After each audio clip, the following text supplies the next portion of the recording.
And just like that, it's back to reality for the Baltimore Ravens, and it's not a pretty one. After a rough outing against the Los Angeles Rams, the team enters the bye week sitting at Uma Vitória e Cinco Derrotas. That's right, 1-5. No one could have predicted this, not with this roster, not with this coaching staff, and not with the expectations coming into the season. And yet, here we are, talking about another disappointing performance where things just couldn't go right.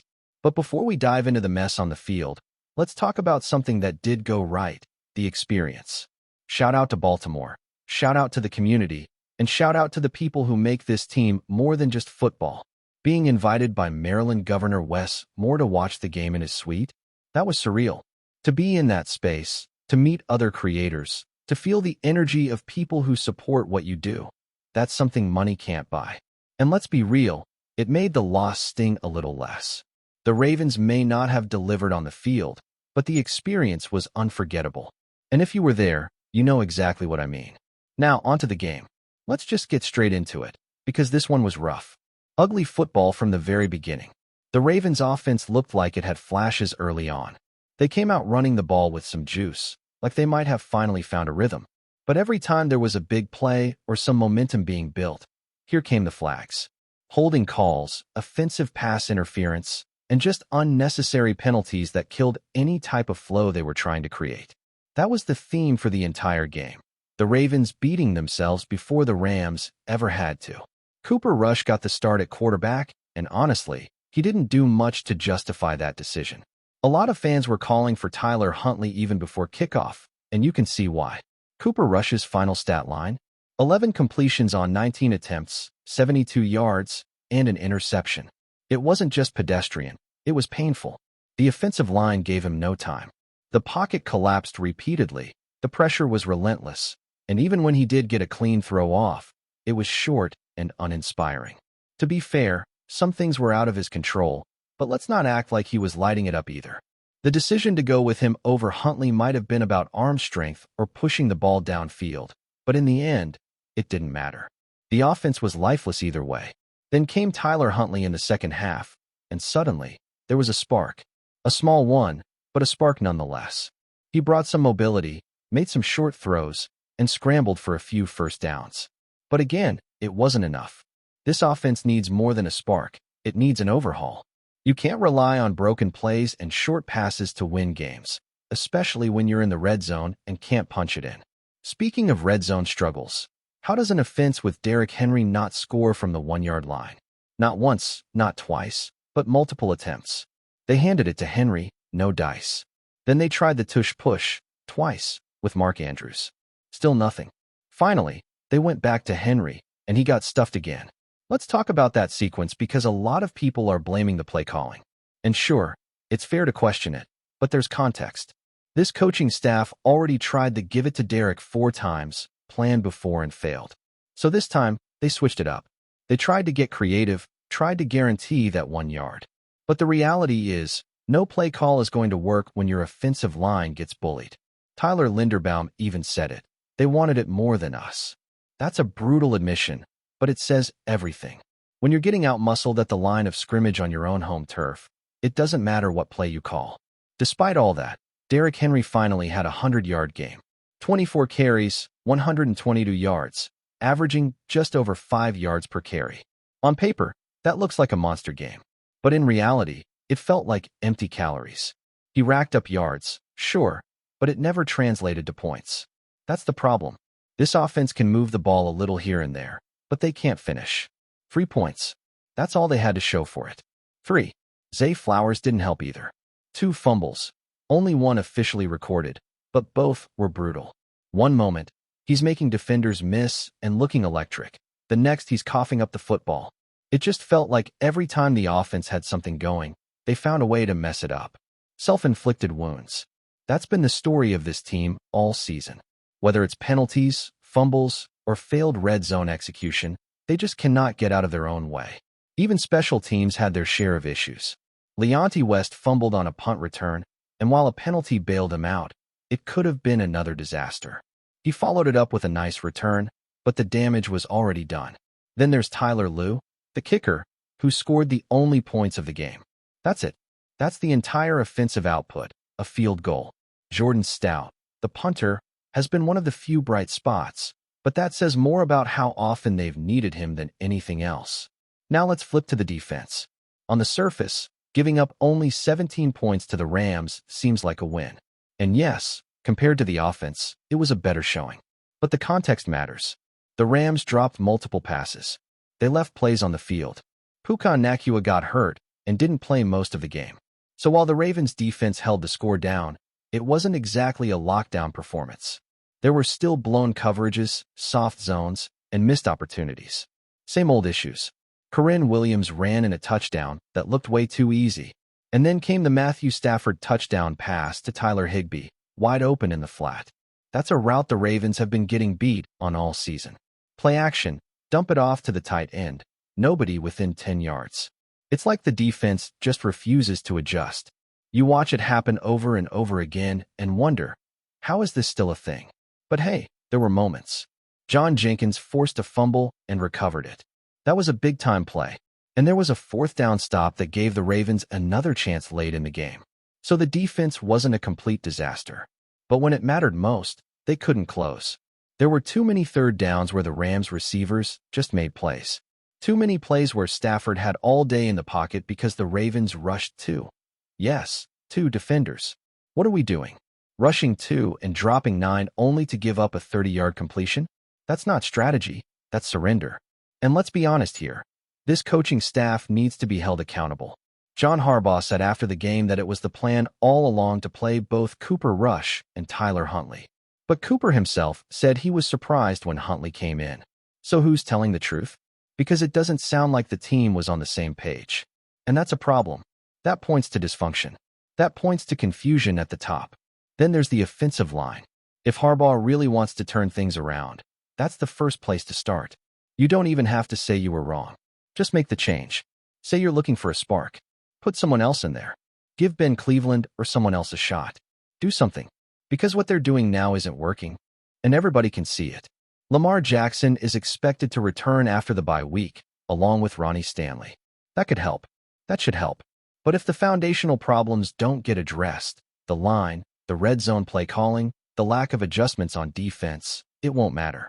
This team can't afford to keep wasting opportunities. They can't afford to keep losing games they should be competitive in. At some point, results have to matter. And while it might be easy to just chalk this season up to injuries or bad luck, the truth runs much deeper than that. What we're watching week after week is a team that doesn't know how to finish, doesn't know how to respond when adversity hits, and worst of all, doesn't seem to be learning from its mistakes. That's what makes this all so frustrating. You can forgive a young team for growing pains. You can forgive losses when they're building towards something. But this is a veteran team. There's supposed to be structure. There's supposed to be leadership. And right now, we're not seeing it where it counts. Let's go back to that defensive sequence where the Ravens rushed only 2 guys. You're down by multiple scores, your offense can't score, and you're facing a fourth down. That's your chance to get off the field and maybe flip momentum. So what do? Drop back 9 defenders and still give up a 30-yard completion. That's a failure in play design, in execution, and in judgment. That's not just on the players, it's on the coaching staff. That kind of decision-making shows a complete lack of confidence in your defense to win up front. And if you can't trust your defense to win with 4, then what are we even doing? Matthew Stafford had way too much time to throw. And when you give a quarterback like that clean pockets, even if you've got 9 guys in coverage, someone's going to get open eventually. It's simple math.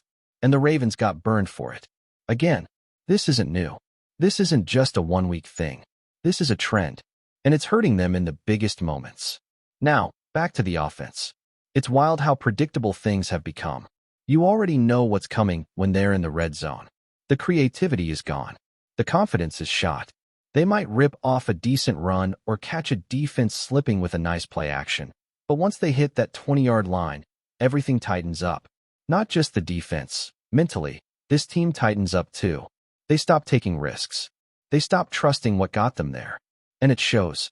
Even when they're inches away from the end zone, there's no guarantee they'll finish the job. And honestly, that's the most damning thing about this offense. They are allergic to touchdowns. 3 points in a full 60 minutes of football. That's not a slump. that's a system failure. You can have all the stars you want, Derrick Henry, Zay Flowers, Mark Andrews. But if your offensive line is getting bullied and your quarterbacks are missing throws or holding onto the ball too long, none of that matters. This team is putting up fantasy stats without real production. It's all hollow. Zay Flowers is supposed to be the future at wide receiver. And yes, he's shown flashes of being electric. But ball security is non-negotiable. You can't be fumbling twice in a game and expect to be a reliable playmaker. It doesn't matter how many defenders you make miss if you give the ball away at the end of the run. Those are the kinds of moments that turn momentum around, that crush team morale, and that get good teams beat. And for the Ravens right now, every mistake is magnified because they don't have the margin for error. Look at how the Rams capitalized. They didn't even play a clean game themselves. They dropped passes. They had missed opportunities. But they made just enough plays, protected the football when it mattered, and punished the Ravens for every slip-up. That's the difference between a team that's trending up and one that's stuck in a spiral. And let's talk about discipline. Because it's one thing to be physically outmatched. It happens in the NFL. But being mentally outmatched? That's coaching. That's preparation. The false starts, the holdings, the illegal shifts, those are all preventable. And they're coming in crucial moments, killing drives and flipping field position. It's not just one player, either. It's a team-wide issue. You see guys looking confused, missing assignments, receivers not finishing routes, and offensive linemen not even knowing who to block. That's a sign of a team that's not locked in. And that falls directly on the coaching staff. So when John Harbaugh comes out and says he's not planning on making changes to the coaching staff, it raises eyebrows. Because at some point, accountability has to come into play. You can't keep running out the same product every week and expect different results. That's not how growth works. That's not how improvement happens. And the fans know it. They're not stupid. They see what's going on. You've got Zach in charge of the defense. And while the scoreboard may only show 17 points allowed, the tape tells a different story. The Rams missed a lot of opportunities. Puka Nacua wasn't even on the field most of the game. And still, the Ravens got exposed by basic route concepts and simple misdirection. It's a miracle that the score wasn't worse. And if you're depending on the opposing team to just mess up in order to keep the game close, you're not building a defense, you're surviving. Before we dive in, don't forget to hit that subscribe button and give this video a thumbs up. Your support keeps us bringing you the latest news on the Baltimore Ravens. And hey, drop your take in the comments below. We want to hear from the flock. The NFL is abuzz with shock and speculation after the shocking announcement that the highly anticipated matchup between the Baltimore Ravens and the Los Angeles Rams has been abruptly canceled. Sources close to the league, speaking on condition of anonymity, confirmed that the decision comes in the wake of what are being described as extremely serious allegations surrounding the event. While the league has been tight-lipped about the details, insiders suggest that the situation could have far-reaching consequences not only for the teams involved, but for the NFL as a whole. Fans were left stunned on social media, where speculation is running rampant. Some suggest internal disputes within team management, while others whisper about potential legal entanglements involving key players. The league's statement was brief, noting only that the match was postponed until further notice due to ongoing investigations. Such vague wording has done little to calm the storm, with sports commentators and analysts scrambling to piece together what might have led to such a dramatic decision. Adding fuel to the rumor mill, there are reports that both locker rooms have been placed under investigation, with sources hinting at possible violations of league protocols.